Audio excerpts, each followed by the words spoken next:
마가복음 말씀 우리가 계속 살펴갑니다. 오늘 우리가 살펴보는 내용은 우리가 3장 마지막 부분에 누가 참 예수님의 가족이냐 하는 것에 대해서 소개하시는 말씀, 그리고 4장에서 우리가 많이 들어봤던 천국에 관한 여러 비유 가운데서 가장 처음 소개되고 있는 비유, 씨 뿌리는 비유와 그 비유의 뜻을 풀어주시는 예수님의 말씀을 오늘 우리가 함께 살펴보게 됩니다.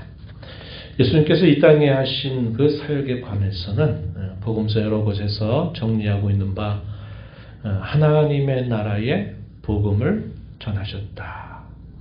천국 복음을 가르치셨다.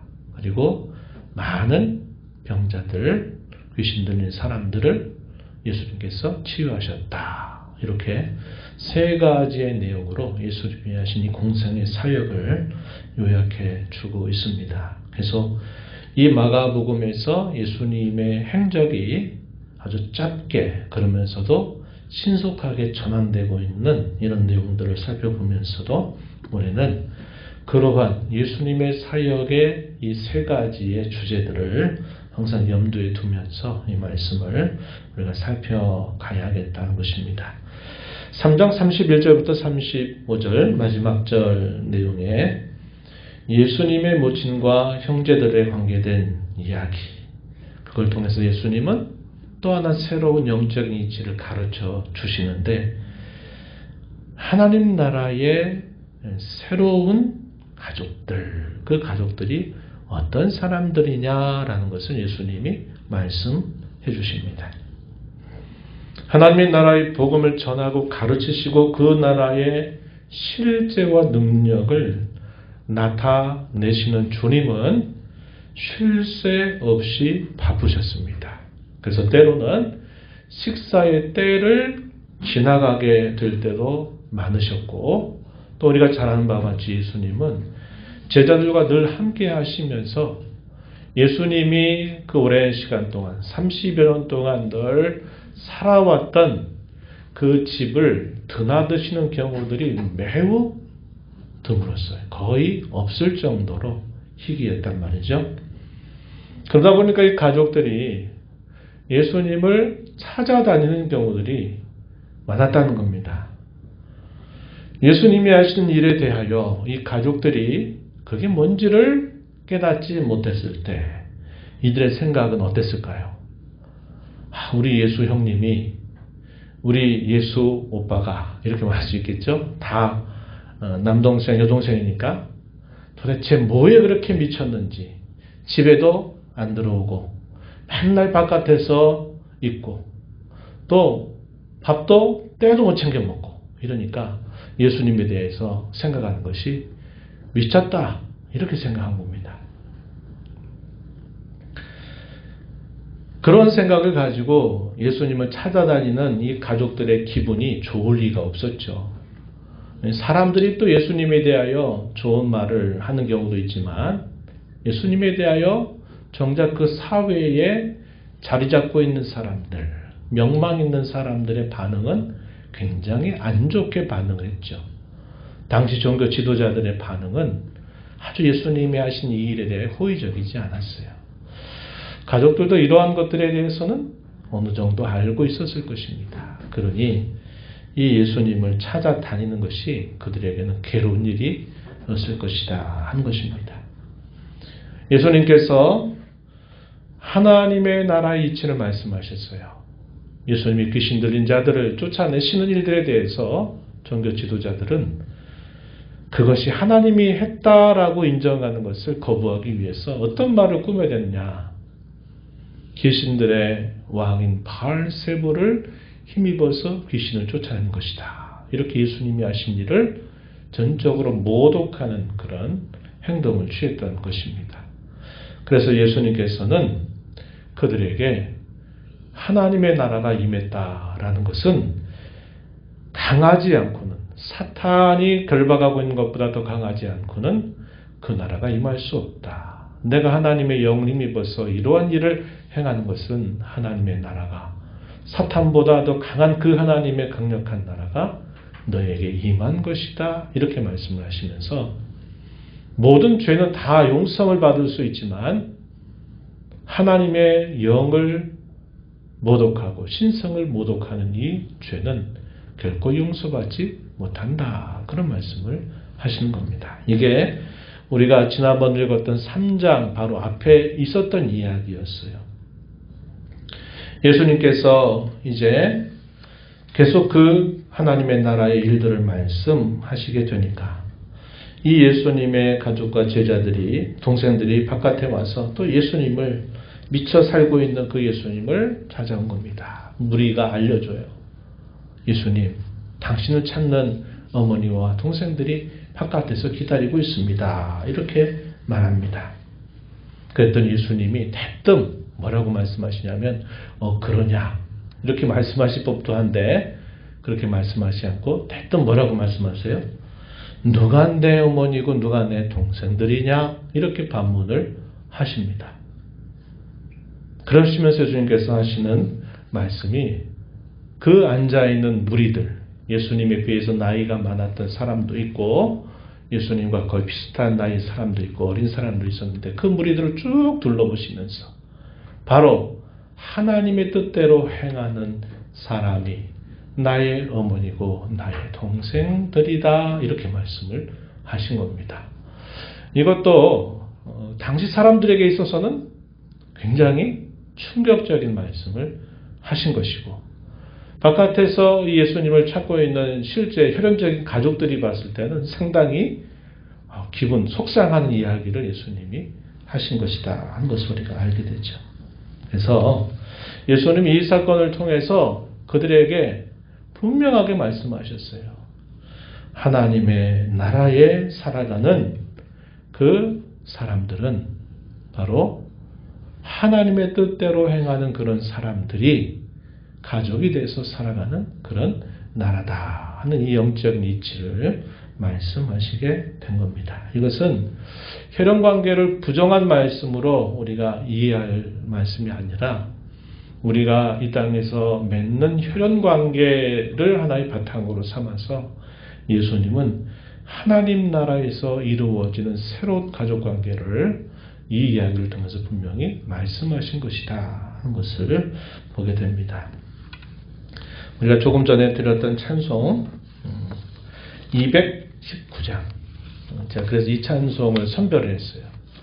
다 세상 모든 사람들 주 안에 있는 사람들이 다 형제 자매다 하는 그 노래를 잘 표현해 주고 있는 것이 찬송가 219장입니다. 그래서 하나님 나라에 살게 되면 새로운 가족 관계가 만들어지는데 그 가족의 관계는 이 땅의 일생 관계로 끝나는 실제적인 혈연 가족으로 이루어지는 이 땅의 가족을 뛰어넘어서 그리스도의 피로 말미암아 이제 그의 피의 공로로 말미암아 구원받은 모든 신자들이 이루는 그런 가족이 된다. 영원한 하나님 나라의 가족 관계를 예수님 이걸 통해서 말씀하신 겁니다. 그래서 성경은 뭐라고 말합니까? 출생이 다르고 유대인, 이방인 그런 어떤 인종의 차별, 언어의 장벽, 문화 또 나라의 차이들을 넘어서서 구원받은 사람들 두고 뭐라고 말합니까? 형제여, 자매여 이렇게 말해요. 형제, 자매라는 말이 뭡니까? 한 가족이 됐다 이 말이에요. 우리도 마찬가지인 것입니다. 우리도 다 태어난 배경, 살아가는 삶의 자리, 환경 다 다르지만 그리스도를 우리의 아버지로 모시고 사는 그의 형제와 자매들이 되었다고 말해주고 이런 관계는 이 땅에서 관계로 끝나는 게 아니라 영원한 관계까지 이어지게 된다고 성경은 우리에게 가르쳐주고 있는 것입니다. 이런 말씀을 하시고 나서 예수님이 이제 자리를 떠나시게 됩니다. 그리고 다시 해변가로 가시게 돼요. 그 해변가에서 배를 묶어둔 그 배 위에 올라타셔서 그 부두에 모여온 많은 무리들, 제자들을 비롯해서 많은 사람들을 향해서 천국에 관한 여러 말씀들을 예수님이 하시는 것입니다. 그때 가장 먼저 소개되고 있는 천국에 관한 말씀, 씨 뿌리는 비유에 대한 말씀이 이제 4장 1절부터 20절 말씀에서 소개가 되고 있어요. 그래서 이 말씀을 우리가 이제 좀 살펴보기를 원하는데요. 오늘 우리가 읽은 본문 말씀 중에서 먼저 2절 말씀에 보면은 예수께서 여러 가지를 비유로 가르치시니 그 가르치신 중에 그들에게 이르시되, 그래서 우리가 읽는 이 씨 뿌리는 이 비유에 대해서는 여러 가지 비유 가운데 하나의 비유다 하는 것을 알게 되고, 천국에 관한 여러 가지 비유들을 예수님이 말씀하시고 계시다 하는 것을 우리가 확인할 수 있게 됩니다. 천국에 관한 비유 가운데 씨 뿌리는 이 비유, 그리고 이 비유가 갖는 그 의미가 무엇인가를 예수님이 직접 해석을 해주시기 때문에 이 비유는 그 뜻이 아주 명료합니다. 이것을 이상하게 풀 다를 여지가 없어요. 왜냐하면 주님 자신이 분명히 그 사실을 해석까지 해주시기 때문에 그러합니다. 이 씨 뿌리는 비유, 당시에 유대인들이라면 흔히 그들이 밭농사를 짓거나 할 때 흔히 사용하던 방법, 누구나 다 아는 그런 자연스러운 그런 방식을 하나의 예로 삼아서 하나님의 나라의 이치에 대하여 예수님이 말씀하시기 시작합니다. 4가지 밭이 소개가 되죠. 씨를 흩어뿌리는 그 유대인들의 방식에 따라서, 그 농사법에 따라서 이 뿌려진 씨가 여러 곳에 떨어지게 되죠. 그래서 본문에서 소개하는 것처럼 길가에 떨어지는 씨가 있고, 또 흙이 얕은 돌밭, 흙인 흙인데 그 밑에 돌이 많이 있는 그런 흙이 얕은 돌밭에도 씨가 뿌려지고, 또 더러는 가시떨기가 이렇게 가려져 있는 그 곳 밑으로도 또 씨가 뿌려지기도 합니다. 그리고 가장 잘 준비되어 있는, 어떻게 보면 가장 이상적인 좋은 밭에 떨어지는 경우도 있다는 것입니다. 이런 경우를 통해서 주님께서 이 천국의 이치를 말씀하시는 겁니다. 길가에 떨어지는 씨의 경우는 어떠할까? 4절 말씀에 보니까 새들이 와서 먹어버린대요. 왜냐하면 이 씨가 그대로 길가에 노출되어 있기 때문에 그렇죠. 길가는 사람들이 많이 다니면서 그 땅이 이렇게 이렇게 푹신하다고나 할까요? 그렇지 못하니까 이 씨가 부러지게 되면 단단한 그 길이 만들어진 곳에 그 씨앗이 그 밑으로 들어가지 못해요. 그러면 이 노출된 씨앗은 결국 날아다니는 이런 새에 의한 먹잇감이 되기가 아주 좋은 겁니다. 그래서 예수님 그 말씀하신 거예요. 새들이 먹어버렸다. 이렇게 말씀을 하시죠.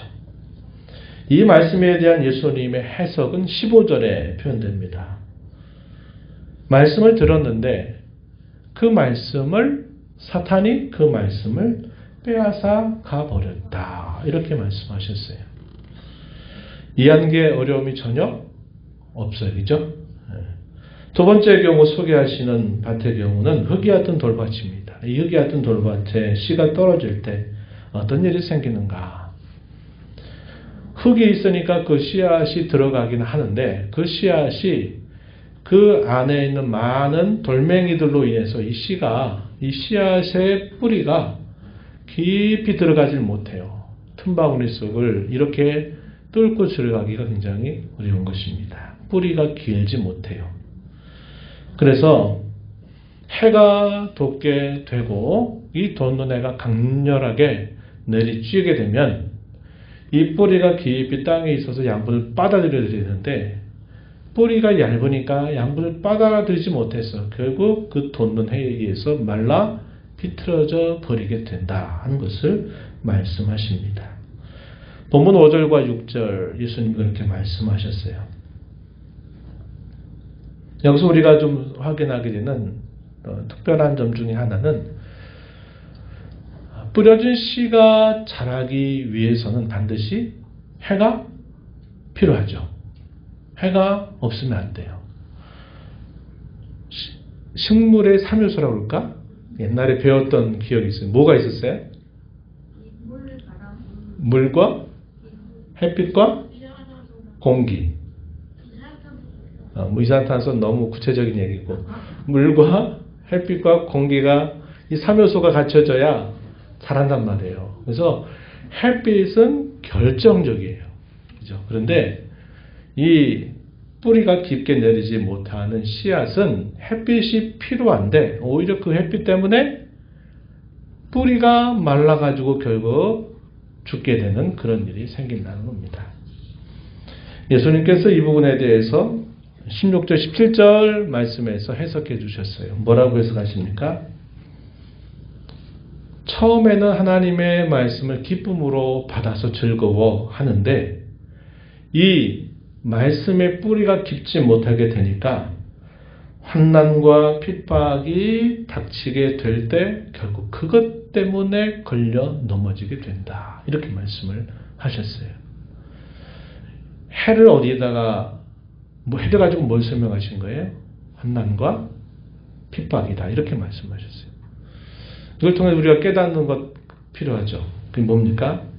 우리 신앙이 단단하게 자라가기 위해서는 환난과 박해와 시련과 어려움이 반드시 우리에게 있다 하는 거예요. 그런데 우리의 신앙의 뿌리가 깊지 못하면 이 환난과 박해로 신앙이 단단해지는 게 아니라 뿌리가 깊지 못하면 그것 때문에 결국 쓰러져서 도중에 하차하는 경우들이 많이 생긴다는 거죠. 환난과 핍박은 꼭 필요한 겁니다. 너희가 하나님 나라에 들어가기까지는 많은 환난을 겪어야 한다. 바울 사도도 복음을 전하고 그곳을 떠나가면서 남겨져 있는 성도들을 향해서 예방주사를 놓듯이 말씀했어요. 너희가 하나님의 나라를 온전히 들어가게 될 때까지는 많은 환난을 만나게 될 거다. 이렇게 말해요. 근데 그 환난으로 끝나는 게 아니라 나중에는 하나님께서 우리에게 베푸실 그 영광으로 맞바꾸게 되는 것이 되기도 한다는 거죠. 우리 신앙생활 하면서 얼마나 많이 이것에 걸려 넘어집니까? 새가족들, 초신자들, 또 신앙생활을 비교적 오래 했지만 신앙의 뿌리가 깊지 못하거나 하나님 말씀이 단단하게 그의 심령 속에 박혀있지 않게 되면 어려움과 시련을 만나면 그것 때문에 다 걸려 넘어지고 쓰러지고 낙오되고 하는 일들이 얼마나 많은지 모르죠. 그런데 반대로 그 어려움과 시련을 더 주의 은혜로 잘 감당하게 되면 그 어려움과 시련이 내 신앙을 더 단단하게 잡아주는 그런 선한 유익을 우리에게 가져다 준다는 것을 우리는 알게 되죠. 성경은 또 뭐라고 약속합니까?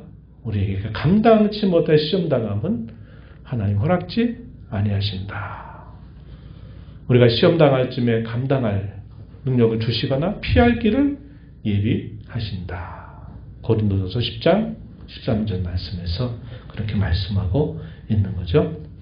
세 번째 경우 가시 떨기 위해 뿌려진 씨의 경우는 가시가 기운을 막아가지고 그 뿌려진 씨가 자라가는 데 있어서 계속 못 자라도록 하는 그런 방해를 한다는 거죠. 그래서 결국은 결과적으로 봤을 때 이 가시떨기에 뿌려진 씨의 경우도 거기서 열매를 거둘 수 없는 상태가 되고 만다. 이렇게 말씀을 하십니다. 이 말씀에 대한 예수님의 해석 18절, 19절 말씀에 서게 되죠. 뭐라고 말씀하세요? 가시 같은 기운, 그건 뭐라고 말합니까? 세상의 염려, 재물에 대한 유혹들, 기타 많은 욕심들이 그 씨가 자라는데 방해물이 된다는 거예요. 거기를 이겨내지 못하면 결국 그 기운에 막혀서 결국 열매를 맺지 못하게 된다. 예수님 이렇게 말씀을 하신 것입니다. 이 세상의 염려 얼마나 많아요. 눈을 떠도 많고 잠자리에 들기 전까지도 많은 생각들로 잠 못 이루게 될 때도 참 많은 게 우리 인생입니다. 그런데 그 염려거리들이 정말 우리의 신앙을 잘하지 못하게 하는 그런 기운이 되도록 우리가 해서는 안 된다 이 말이죠. 돈이 필요하고 돈이 있으면 좋겠는데 좀만 더 있으면 좋겠는데 이 재물에 대한 욕심, 이 유혹들이 계속 우리의 마음을 사로잡게 되면 역시 이것이 우리의 신앙을 결국 결실하지 못하게 하는 그런 기운이 된다. 기타 많은 욕심들 또한 마찬가지임을 예수님께서 말씀하시고 있다는 겁니다. 사도 요한은 요한일서 2장 15절로 17절 말씀, 우리가 잘 아는 말씀 속에서 그러죠. 이 세상에 속해 있는 것이 육신의 정욕과 안목의 정욕과 이생의 자랑이다. 이렇게 말씀해요. 이 세상을 사랑하면 아버지의 사랑이 그 속에 있지 않다라고 말씀을 하고 있습니다. 이 세상에 익숙하게 살게 되다 보면 결국 그것이 우리 신앙을 도와주는 것이 아니라 우리의 신앙을 잘하지 못하게 막는 그런 기운이 된다는 것을 이 말씀을 통해서 우리에게 예수님은 가르쳐주고 있어요. 세상에 염려거리가 없이 살 수는 없습니다. 그러나 그 염려 때문에 우리의 마음이 갈라져서 이렇게도 저렇게도 못하는 그런 상태에 가게까지 우리의 마음을 방치해서는 안 되는 거죠. 우리에게 반드시 재물이 필요하지만 그 재물을 얻기 위해서 우리가 땀 흘려 수고해야 되는 것이 맞고 우리가 정당하게 벌어서 많은 재물을 소유하는 것도 주님의 뜻과 반대되는 것은 아니지만 그 재물을 마치 우리의 우상처럼 여겨서 그 재물을 우리가 얻기만 하면 된다는 식의 이런 자세를 갖게 되면 결국 그 한계를 넘어선 것입니다. 그것들은 우리의 신앙을 가로막는 기운이 된다. 먹을 것, 마실 것, 입을 것 염려하지 말고 하나님이 그의 나라와 의를 구하게 되면 이 모든 것들을 더해 주시겠다고 예수님은 말씀하셨어요. 욕심이 결국은 장성하면 죄를 낳고 죄가 또 장성하면 사망을 낳는다. 야고보서 그렇게 말하죠. 이런 온갖 욕심들이 욕심에 우리의 마음이 사로잡히게 되면 결국 우리의 신앙을 결국 서지 못하게 하고 말씀이 깊이 뿌리를 내지 못하게 한다는 것을 가르쳐 주고 있어요. 얼마나 쉬운 얘기예요. 그러나 이 쉬운 말씀 속에는 우리 인생의 모든 문제들이 거기에 달려 있고 거기에 수많은 사람들이 걸려 넘어지는 일들이 오늘도 예전에도 앞으로도 계속될 것이다 하는 것을 우리는 알게 됩니다. 마지막에 좋은 땅에 떨어진 씨앗의 경우는 결실을 잘 맺어서 하나의 씨앗을 뿌렸는데 그 열매가 30배, 60배, 100배의 결실을 맺게 해준다라고 말합니다. 하나님의 말씀이 잘 그 자리를 잡게 되고 그 뿌리가 내려지면서 잘 자라면서 꽃을 피우고 결국 결실하게 되는 경우를 예수님께서 말씀해 주셨어요. 그러면서 결론에 뭐라고 말씀하시느냐? 9절 말씀에서 예수님은 이렇게 말씀하셨어요. 9절 말씀에 들을 귀 있는 자는 들으라. 이렇게 말씀을 하시게 된 겁니다. 너무 쉬운 이야기를 이렇게 처음에 지금 해석이 다 들어가서 이제 이해가 되지만 그건 너무 잘 알고 있는 쉬운 이야기를 예수님이 하셨는데 이거 도대체 무슨 뜻으로 말씀하셨는지 모르겠습니다. 제자들이 궁금해 하게 되고 하니까 예수님께서 왜 이렇게 직설적으로 말씀하지 않고 비유로 이것을 말씀하셨는가 하는 그 이유와 목적에 대해서 예수님이 설명하시는 말씀이 주어집니다. 10절부터 12절 내용 보시면은 소개가 돼요. 10절에 보니까 홀로 계실 때 함께한 사람들 12제자와 더불어 그 비유에 대해서 물었어요. 너무 쉬운 이야기, 그 이야기를 말씀하셨는데 그 비유의 내용은 도무지 어려운 게 없는데 이걸 통해서 예수님이 뭘 말씀하시려고 하는지는 모르는 거예요. 잘 알고 있는, 누구나 다 들으면 알 수 있는 이야기인데 그 이야기를 왜 하시는지, 그 이야기를 통해서 뭘 말씀하시려고 하는지는 예수님이 설명을 덧붙여 주지 않으니까 뭔지 모르는 겁니다. 그래가지고 이 비유를 말씀하시고 나서 시간이 지난 다음에 예수님이 혼자 계실 때 예수님, 아까 그 말씀하셨는데 그 말씀하신 게 도대체 뭘 말씀하시고자 하신지 모르겠어요. 설명해 주세요. 그랬더니 예수님께서 이것은 이런 걸 한다. 예수님 이렇게 말씀하시는 내용이 이제 이해해 주어지게 된 거고 우리는 그 비유의 해석에 대한 예수님의 말씀을 함께 살펴보았기 때문에 그 비유의 뜻이 무엇인가를 분명히 알 수 있습니다. 예수님 비유로 사용하시는 이 뜻에 대해서는 그 이유와 목적에 대해서 분명히 말씀하시는데 11절 말씀을 보세요. 11절에 보니까 하나님 나라의 비밀을 너희에게는 주었지만 외인에게는 모든 것을 비유로 한다. 이는 12절 한번 읽어봅니다. 그들로 보기는 보아도 알지 못하며 듣기는 들어도 깨닫지 못하게 하여 돌이켜 죄사함을 얻지 못하게 하려 합니다. 누구에게 이렇게 하려고 하신다고 말했습니까? 누구에게? 11절에 보니까 외인에게 이렇게 하시려고 그렇게 하셨다고 말합니다. 이 비유의 주도권을 누가 지고 있어요? 주도권. 이 비유를 베푸시는 예수님이 이 주도권을 가지고 계신 것입니다. 그래서 어떤 사람에게는 듣고 깨닫고 믿고 그 나라에 살도록, 어떤 사람에게는 깨닫지 못하고 듣지 못하고 그들을 보지 못하게 해서 결국 그들의 죄를 따라서 심판받게 하시려고 하는 의도를 가지고 예수님 비유로 말씀하셨다고 이야기해 주십니다. 그래서 주도권은 주님에게 달려 있어요. 그게 첫 번째입니다. 그리고 난 다음에 우리가 읽었던 9절의 결론처럼 들을 귀 있는 자가 들으라 했을 때 들을 귀 있는 사람들은 이 말씀의 뜻을 잘 듣기 위해서 애를 써야 되죠.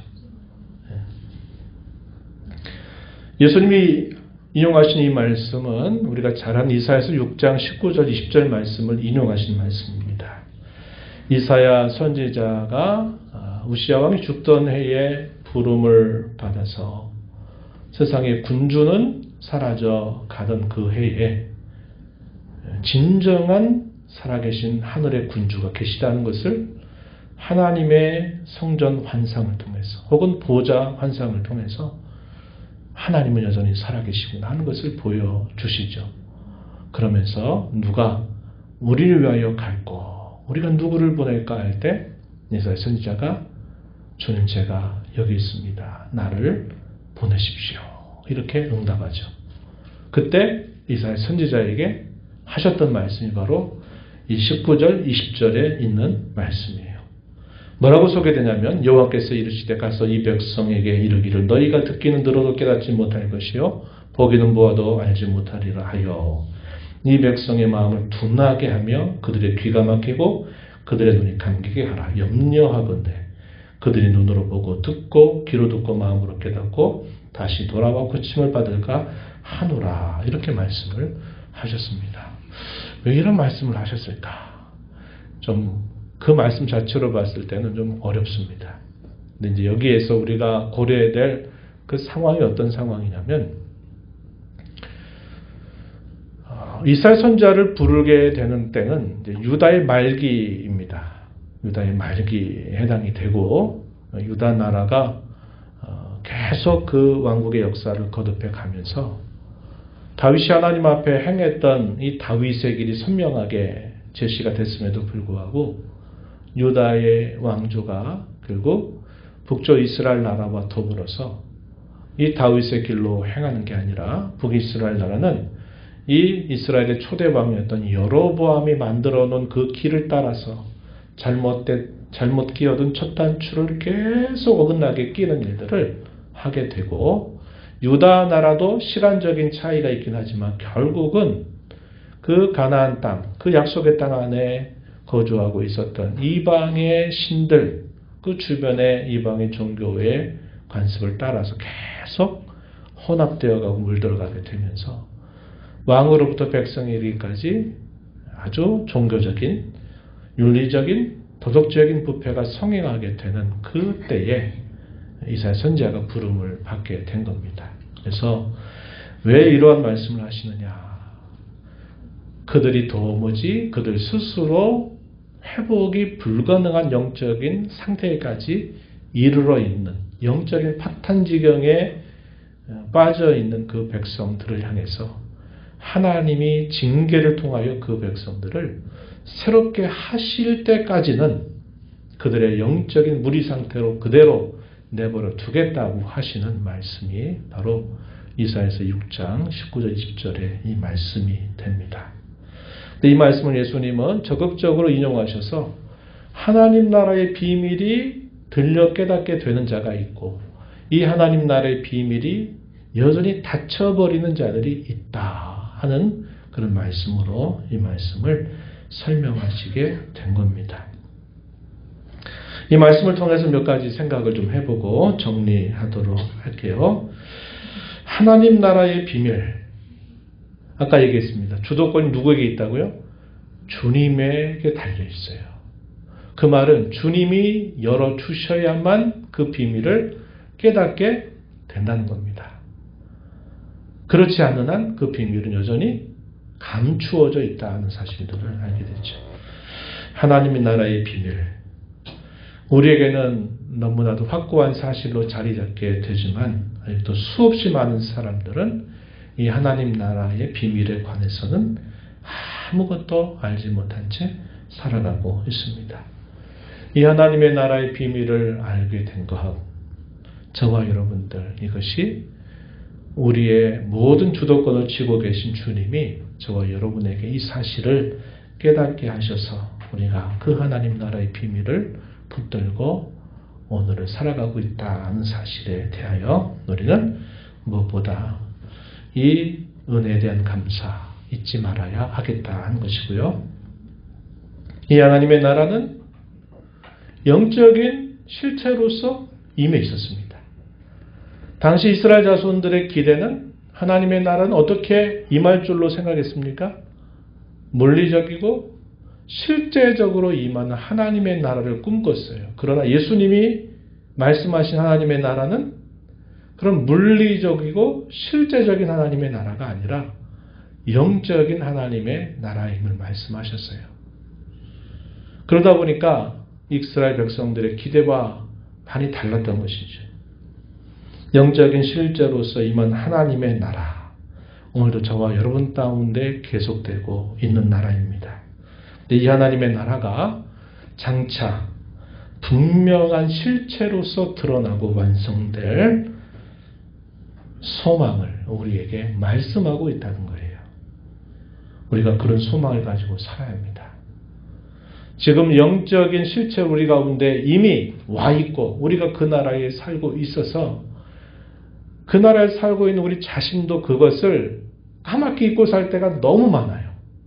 하물며 잊지 않는 사람들에게 그 하나님의 나라가 뭐 이렇게 손으로 잡히겠습니까? 뭐가 보이겠습니까?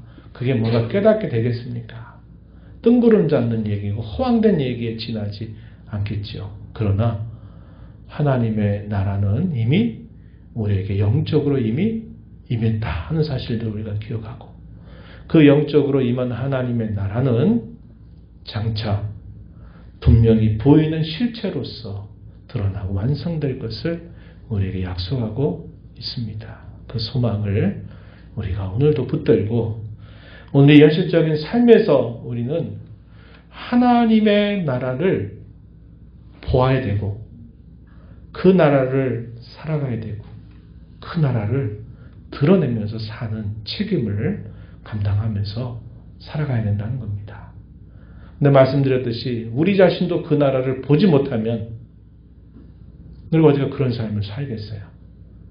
그 나라를 내가 지금 살고 있다. 이건 여러분들이 꼭 생각하셔야 돼요. 누차 말씀드리지만 죽어서 비로소 하나님 나라에 들어가는 거 아니에요. 우리가 구원받아 영생을 받는 순간부터 우리는 하나님 나라에 들어와 있어요. 성경은 뭐라고 말합니까? 성도의 정체성에 대하여, 그리스도인의 정체성에 대하여 이렇게 말씀해요. 너희는 세상에 있지만 세상에 속하지 않았다. 이렇게 말씀하셨어요. 이 두 가지 표현 중요합니다. 세상에 살기는 하지만 세상에 속하지는 않은 자다. 어디 속해 있다는 겁니까? 하나님 나라에 속해 있다는 거예요. 하나님 나라에 속해 있다. 이게 그리스도인의 정체성, 성도의 정체성이라고 예수님은 우리에게 설명해 주고 있다 하는 겁니다. 내가 어디에 마음을 두고, 내가 어디에 가치를 두고, 어디에 내 진심을 두고 살고 있는 곳을 여기 속해 있다라는 말로 사용하고 있는 겁니다. 내가 먹고 살고 위해서 어쩔 수 없이 회사에 속해서 일해가지고 거기서 버는 돈 가지고 내가 살아가야 된다면 그 회사는 내가 속해 있긴 하지만 거기에 내 모든 인생을 걸기에는 아직은 머뭇거려지는 것이죠. 여기 속해 있다라는 말의 의미는 그런 의미가 아니에요. 내 모든 기쁨, 행복, 가치의 원천, 내 삶의 모든 그 가치를 거기에 둔다 그런 의미예요. 그래서 성도는 이 땅에 살면서도 어디에 가치와 행복과 기쁨을 두고 살아야 되느냐? 하나님의 나라에 가치와 기쁨과 행복을 두고 살아가는 존재여야 된다. 그것을 우리에게 가르쳐주는 말씀이죠. 하나님의 말씀을 듣는 우리의 태도를 우리 끊임없이 점검해야 합니다. 우리 영적인 상태와 직결된다는 것이에요. 하나님의 말씀은 하나님 나라에 들어가는 출발점이에요.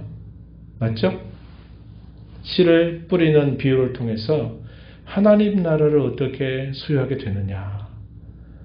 생명의 말씀인 그 하나님의 생명의 씨앗이 먼저 뿌려져야 된다는 거예요. 좋은 밭에 떨어지듯이 뿌려졌을 때 결실한다. 이 말은 하나님 나라에 들어가게 된다는 거죠. 그래서 하나님 나라의 출발점은 말씀을 듣는 것으로부터 시작이 됩니다. 그리고 동시에 하나님의 나라를 살게 하는 길이 무엇인가를 하나님의 말씀은 우리에게 가르쳐주죠. 또 그 하나님의 나라를 살게 해주는 능력이 되기도 합니다. 그리고 더 나아가서 그 하나님의 말씀은 가늠대 역할도 해요. 어떤 가늠대? 내가 하나님의 나라를 살고 있는지 그렇지 않은지를 판가름해주는 가늠대 역할도 한다는 것입니다. 우리의 마음이 때때로 그렇게 될 수 있어요. 길가밭과 같이 탁탁해질 수도 있죠. 그렇죠? 뿌리가 깊지 못해서 기쁨으로 봤는데 어려움 닥쳤더니 푹푹 쓰러지고 시험에 빠지게 되는 경우도 있어요, 없어요? 있어요. 그죠? 가시떨기 떨어진 씨앗처럼 세상에 대한 염려, 근심, 자녀 걱정, 건강 문제, 이런 수많은 우리 인생 살면서 부딪히는 많은 문제들 속에 골몰하다 보면 신앙을 잃어버릴 때도 분명히 생겨나요. 그런 것들은 다 우리로 하여금 하나님 나라를 보지 못하게 하고 그 나라를 듣지 못하게 하고 그 나라를 깨닫지 못하게 하는 그런 장애물들이 다 될 수 있다는 겁니다. 우리의 마음 상태가 어떠해야 되겠습니까? 제가 오늘 아침에도 여러분들에게 보낸 문자에 표현했어요. 우리의 마음이 온유하고 부드러운 마음이 되어야 돼요. 우리의 마음이 굳어지면 말씀이 안 들리게 돼 있어요. 언제 굳어질까요?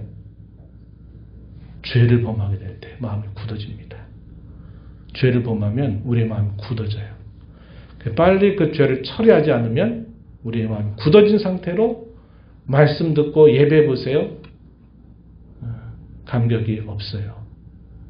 그렇게 된단 말이에요. 그래서 저와 여러분의 마음이 천박과 같이 항상 부드럽고 온유한 마음이 되도록 우리가 하나님 앞에 늘 기도하고 성령의 은혜를 구하고 하는 자세가 대단히 중요하다 하는 겁니다. 마지막으로는 이 이야기입니다. 하나님의 나라는 이 세상의 모든 질서를 새롭게 정립하게 한다는 것입니다.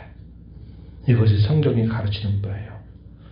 새롭게 정립한다 하는 것은 몇 가지 교훈가 있겠는데, 하나는 어떠한 내용들을 우리가 잘 알고 있는 그 내용을 이어받아서 그 내용을 더 풍성하게 해주는 그런 경우도 있고, 반대로 어떤 경우에는 우리가 너무나 잘 알고 있는 그런 상식적인 이야기인데 오히려 그것과 반대되는 이치를 가르쳐 줄 때도 있다는 거예요.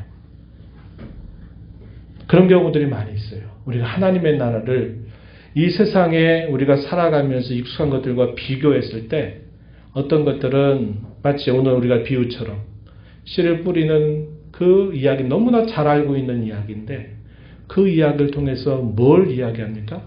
하나님의 나라에 들어가서 구원받는 것도 이와 같다라고 해서 풍성한 영적인 의미를 전달해 주는 경우도 있죠.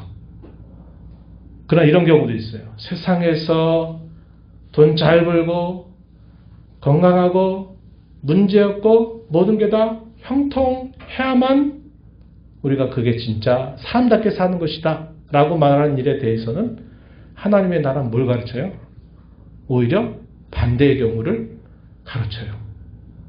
심령이 가난한 사람이 복이 있고 애통하는 사람이 위로를 받고 온유한 사람이 땅을 차지하고 마음이 청결한 사람이 하나님을 보고 화평하게 하는 사람이 하나님의 아들의 일컬음을 받고 의를 위해서 박해를 받는 사람이 하늘에서 상이 크다 하는 이런 예수님의 말씀은 이 세상에서 말하는 상식과 이치와 반대되는 내용들을 설명해 주기도 한다는 겁니다. 가족관계도 마찬가지죠. 가족관계도 혈연적인 가족이 전부인 줄 알고 있었던 당시 사람들에게 예수님 하나님 나라에서는 가족관계가 그렇게 매이지 않는다는 거예요. 새로운 관계인데 그 관계는 누구든지 하나님을 사랑하고 그 말씀의 뜻을 따라 살아가는 사람이 부모고 형제고 자매가 된다. 예수님은 이렇게 말씀하셨어요. 그래서 우리가 이러한 표현들을 통해서 성경은 우리에게 계속 오늘도 우리에게 도전합니다. 뭘 도전할까요? 하나님 나라의 그 관점을 가지고 우리가 이 세상을 새롭게 봐야 된다는 것을 계속 도전하고 있어요. 하나님 나라가 가르치는 인생관이 뭐냐? 하나님 나라가 가르치는 역사관이 뭐냐? 하나님 나라가 가르치는 가치관이 뭐냐? 하나님 나라가 보여주는 종말은 무엇인가? 하는 것은 우리가 이 세상에서 상식적으로 알고 배우고 아는 거하고 전혀 다른 내용들을 우리에게 가르쳐주고 있다고 하는 겁니다. 그래서 우리는 하나님의 나라의 가치관, 하나님 나라의 세계관을 가지고 여전히 오늘을 새롭게 해석하고 또 그것을 풀어가고 그렇게 순종하며 살아가야 됨을 배우게 되는 것입니다. 이런 가치관을 늘 우리에게 주신 이 말씀을 통해서 깨닫고 또 거기로 계속 전진해가는 저와 여러분이 되기를 진심으로 바랍니다. 하나님 아버지 감사합니다. 오늘도 주께서 주신 이 말씀을 통하여서 하나님 나라의 새로운 가족관계가 어떠한 관계인가, 하나님의 나라가 어떻게 우리 가운데 임하고 어떻게 그 나라를 사는 것이고 그 나라에 산다고 하는 것은 과연 무엇인가를 예수님 비유를 통해서 말씀해 주셨습니다. 오늘 이 세상이 전부인 줄 알고 살았던 저희들에게 이 하나님의 나라를 우리에게 알게 하시고 깨닫게 하시고 보여주신 그 주님의 은혜에 감사하면서 이 하나님 나라의 가치관을 가지고 세계관을 가지고 우리가 살고 있는 시대의 도전을 이겨나가는 저희의 삶이 되게 하시고 이를 통해서 하나님을 더 기뻐하고 온전하게 이루어질 그 약속된 소망을 붙들고서 오늘의 현실을 믿음으로 살아가기 부족함이 없도록 저희들을 도와주시고 인도하여 주옵소서. 예수님 이름으로 기도하옵나이다. 아멘.